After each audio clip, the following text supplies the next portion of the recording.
Hello guys, मैं हूं रक्षित गुप्ता। स्वागत करता हूं आप सभी का आज की नई वीडियो में। तो गाइस, जैसा कि एक हमारे सब्सक्राइबर भाई उन्होंने कमेंट करा था कि आप इस गाड़ी के, जो कि ये मेरी Volkswagen Ameo 1.5 TDI हाईलाइन, इसका आप इंजन लेआउट थोड़ा सा बताओ। तो फिर मैंने सोचा कि चलो ठीक है, आपने बोला और मैं बना देता हूँ वीडियो। तो गाइस, अपन ने खोल लिया है हुड। अब आपको मैं एक्सप्लेन करता हूँ। प्लस देखो, मैंने आज थोड़ा सा क्या विंडशील्ड वॉशर भी इसका क्या बोलते हैं ख़त्म होने को था, तो फिर मैंने सोचा कि इसको भी अपन टॉपअप कर लेंगे। तो लगे हाथ मैं आपको इंजन का लेआउट भी बता दूंगा और थोड़ी बहुत चीज़ें जो मैं चेक करता हूँ ना, जैसे इंजन ऑयल वगैरह, वो भी बता दूंगा। तो इसके लिए मैंने थोड़े से टिश्यू बॉक्स ले रखे हैं। वैसे तो हाथ में लेके करना होता है, पर अभी क्या रिकॉर्ड कर रहा हूँ तो इस वजह से मैं थोड़ा सा ऐसे ध्यान रख के कर रहा हूँ। ठीक है, तो पहले इसको हुड को ओपन कर लेता हूँ, फिर मैं आपको आगे दिखाता हूँ। हाँ तो गाइस देखो, हुड ओपन कर ही लिया अपन ने।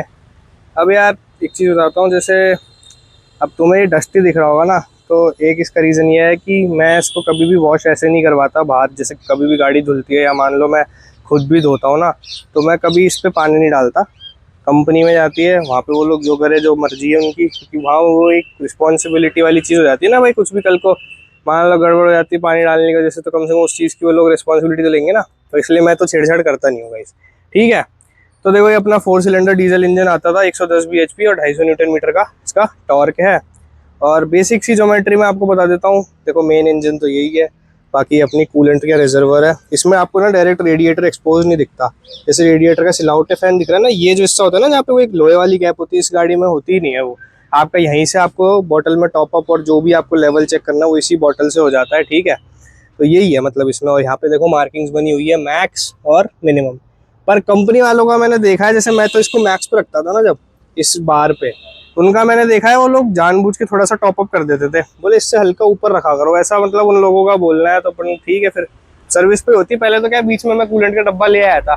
शुरू में क्या इसकी एक बार एक बॉटल ये वाली खराब हो गई थी, लीक हो गई थी। तो उस टाइम क्या हुआ था कि जब उन्होंने बॉटल रिप्लेस करी तो एक डब्बा भी साथ दिया था कूलेंट का। ठीक है, पड़ा है मेरे पास, वो दिखाऊंगा आपको कभी। तो उसमें बेसिकली उन्होंने ये बोला था कि भाई आपको अगर लगेगी थोड़ा कम जा रहा है तो उसको आप टॉपअप कर लेना। और फिर उसके बाद तो मैंने इसका कूलेंट फ्लश भी कराया था, वो आपने मेरी जो वीडियो देखी होगी अगर, तो इसकी 6th सर्विस वाली ना 90,000 किलोमीटर वाली, तो उसमें मैंने ये सारी चीज़ें बताई थी। चलो चलो, अब बेसिकली जो अपन आज करने वाले हैं उस बारे में बात कर लेते हैं।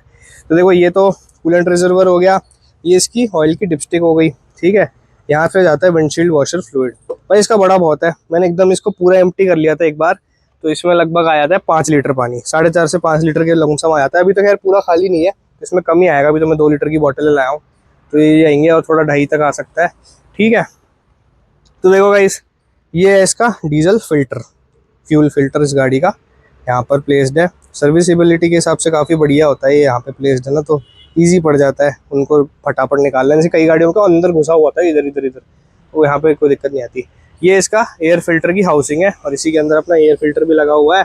अब इसमें एक दिक्कत ये है कि इसमें क्लिप सिस्टम नहीं होता, इसमें बोल्टों से कसा हुआ है। ये देखो, एक बोल्ट वहाँ भी, एक इधर है और एक यहाँ पे, और ऐसे बोल्टों से कसा हुआ है। तो क्या है कि मतलब खुद से साफ करने में थोड़ी सी दिक्कत आती है। वैसे तो कर सकते हो आप इसका बोल्ट खोल के, पर जो मेन दिक्कत आती है ना वो इस सेंसर की आती है, मास एयर फ्लो सेंसर।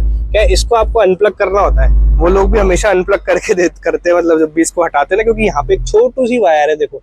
अब ये क्या अनप्लग नहीं करोगे ना तो इधर उधर चल जाए और टूट सकने का डर होता है, तो फिर इससे वो लाइट आ जाती है गाड़ी के अंदर। ठीक है, तो ये इसके लिए होता है ना। इसकी भी क्लीनिंग होती रहनी चाहिए टाइम टू टाइम, ताकि उससे क्या है ओवरऑल गाड़ी को डेटा सही मिलता है, तो उस हिसाब से वो रिस्पॉन्ड अच्छा करती है। ये गाड़ी की बैटरी हो गई। ठीक है, इसमें बड़ी लगती है काफ़ी बैटरी और गाड़ियों के मुकाबले ना, मैंने नोटिस करा है। प्लस इसमें कि थोड़ा सा लिटिल ताम झाम भी अलग है। ऐसा जब गाड़ी ली थी ना तब उन्होंने बताया था कि इसमें स्टेबलाइजर वाला फंक्शन है लिटिल, कि मतलब आपका जैसे स्टेबलाइज कर देती है ओवरऑल वोल्टेज गाड़ी को जितनी चाहिए ना, फ्लक्चुएशन नहीं आता। ठीक है, ये गाड़ी का ECU है, ECM बोल लो, ECU बोल लो। ठीक है, engine control unit, engine control module, जो सारी मतलब जितना भी गाड़ी का जो ब्रेन है ना वो यही है। इसमें ही कोडिंग होती है, जो अपन क्या बोलते हैं लैपटॉप से कोडिंग करते हैं ना, OBD पोर्ट इधर ही आके कनेक्ट होता है। सारा जो भी तामझाम होता है वो इसमें ही होता है। तो अगर जैसे जो कोडिंग वगैरह, और कई लोग ECU ट्यून कराते हैं, तो यही ट्यून होता है बेसिकली। ठीक है, इसके अंदर जो कोड रिटर्न होता है ना, इस पर्टिकुलर इंजन को क्या रिस्पॉन्ड देना है, कितनी पावर या आउटपुट ये निकालेगा, वो उसी से हो जाता है। ठीक है, उसी के अंदर जो कोड है ना वो रिटर्न है। ठीक है, तो ये तो रही बात इसकी। और मैं आपको बताऊं, जैसे अब ये तो इसका इंजन कवर है, खैर मैं इसको भी हटा नहीं रहा है ना। यहाँ से अपन ऑयल डालते हैं इसमें नया। इसमें देखो बैजिंग आती है स्टार्टिंग से ही, कैस्ट्रॉल की लिखी हुई आती है। ऑयल फिल्टर दिखाऊं आपको इसका, ये देखो, ये ऑयल कूलर है ना, ये ऑयल कूलर और इसके जस्ट ऊपर लगा हुआ है ऑयल फिल्टर। आपको दिखाता हूँ, ये देखो एक चूड़ी सी दिखेगी, ये दिख रही है, हाँ ये वाली चूड़ी है ना, ये ऑयल फिल्टर ही है। तो ये इसका ऑयल फिल्टर हो गया अपना गाड़ी का। कोई सी भी गाड़ी है ऑयल कूलर पे लगा रहता है ऑयल फिल्टर हमेशा, ठीक है ना। ये इसकी इंजन माउंटिंग हो गई, यहाँ पे माउंट लगे हुए हैं देखो 3, ठीक है। ये इसका मास्टर, वो क्या बोलते हैं, ब्रेक बूस्टर जिसको बोलते हैं वो है। यहाँ पे ब्रेक ऑयल डलता है, कूलेंट हो गया अपना, ये सब बेसिक बेसिक चीज़ें जो है वो है। बाकी इसमें EGR ना बहुत पीछे होता है, जो एग्जॉस्ट गैस रेगुलेटर होता है ना वो काफ़ी पीछे होता है। बाकी ये ऑल्टरनेटर रहा, इसके ऊपर वी बेल्ट लगी हुई है, ये सारा कूलेंट की पाइपिंग जा रही है। ऐसा सा कुछ इसका इंजन का सिमेट्री अपने को देखने को मिलती है। लिटिल लिटिल कॉम्प्लेक्स है बट ठीक है, ऐसे कोई दिक्कत वाली चीज़ नहीं है। लिटिल लिटिल वैसा जैसे आप Hyundai के देखोगे ना 1.5 CRDI जो अभी करंट में आ रहा है, उनका भी लिटिल लिटिल ऐसा ही होता है। ऑयल फिल्टर उसमें बस थोड़ा इजी होता है ओपन करना। यहाँ पे क्या ऑयल फिल्टर खोलने के लिए जैसे ये कवर हटता है ना, कभी सर्विसिंग के टाइम आपको दिखाऊंगा, जब ये कवर हटता है ना उसके बाद ऑयल फिल्टर के लिए काफ़ी सारी चीज़ें करनी पड़ती है। एक अलग से एक वहाँ पे सेंसर लगा हुआ है यहाँ पे, उसको हटाना पड़ता है, फिर जाके ही आप ऑयल फिल्टर को मतलब एक्सेस कर सकते हो, ठीक है। तो ये है कुछ इसकी बेसिक सी ज्योमेट्री।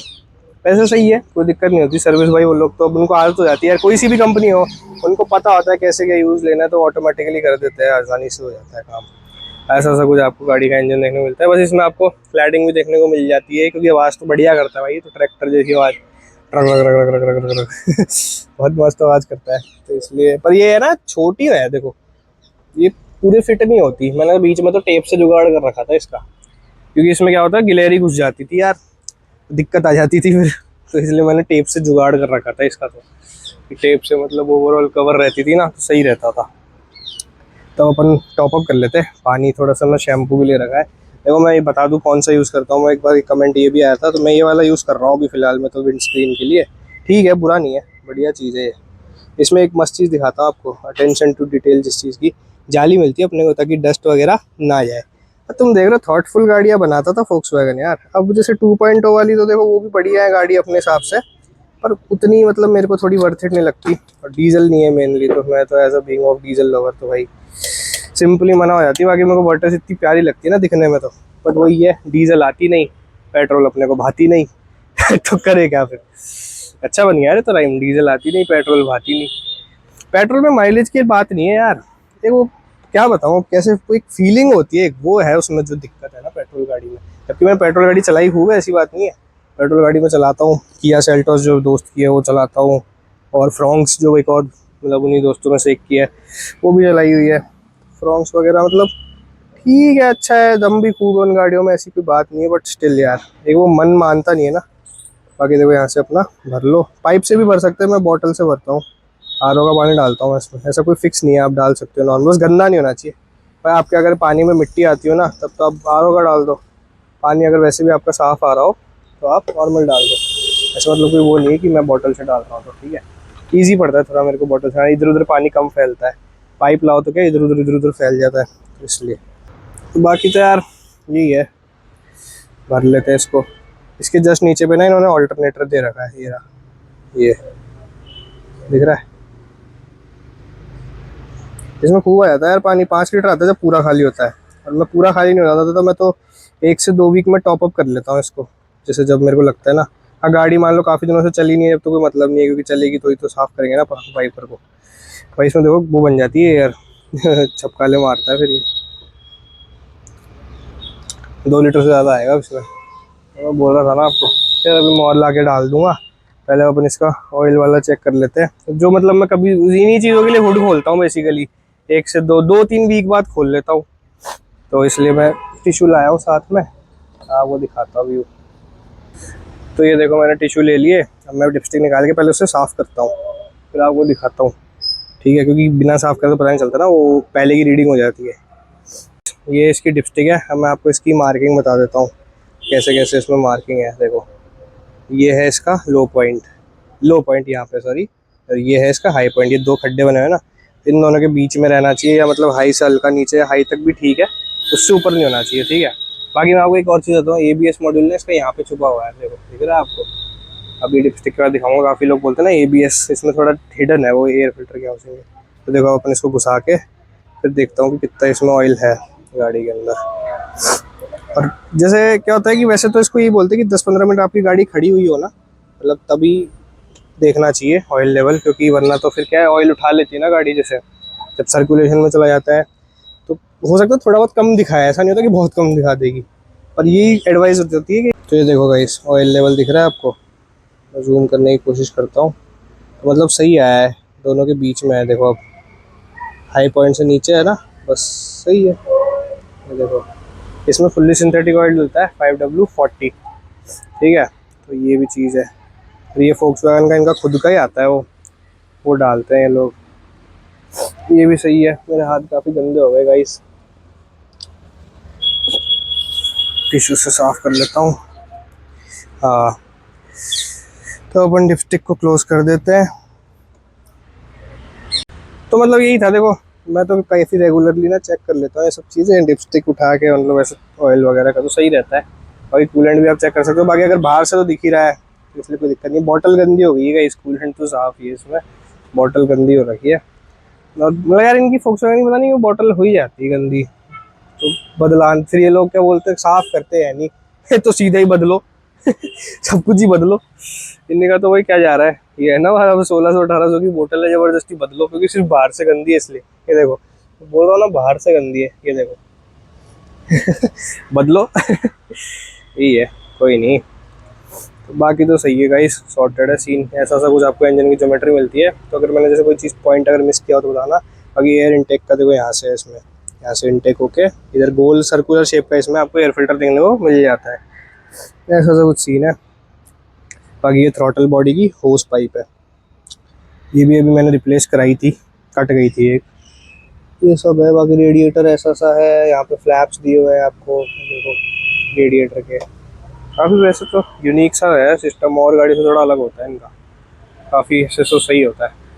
तो यही था गाइस इस वीडियो में, अगर आपको वीडियो पसंद आई हो तो ज़रूर से लाइक करें। और गाइस एक मैं सोच रहा था वीडियो बनाने की कि जिसमें मतलब मैं आपको बता दूं, जैसे मेरे पास काफ़ी क्वेश्चन आते रहते हैं कि पुरानी फोक्सवैगन गाड़ी ले नहीं ले, उस बारे में, तो मैं सोच रहा हूँ उस बारे में एक डिटेल्ड वीडियो बनाता हूँ आपको as a Volkswagen owner from 8 years. तो अगर आपको वीडियो अच्छी लगे और आपको लगता है उसमें क्या क्या चीज़ें आपको मतलब ऐसे डाउट्स है, तो वो मेरे को आप ज़रूर से कमेंट्स में पूछना, ठीक है। तो यही है, मिलते हैं नेक्स्ट वीडियो में, till then take care, bye bye.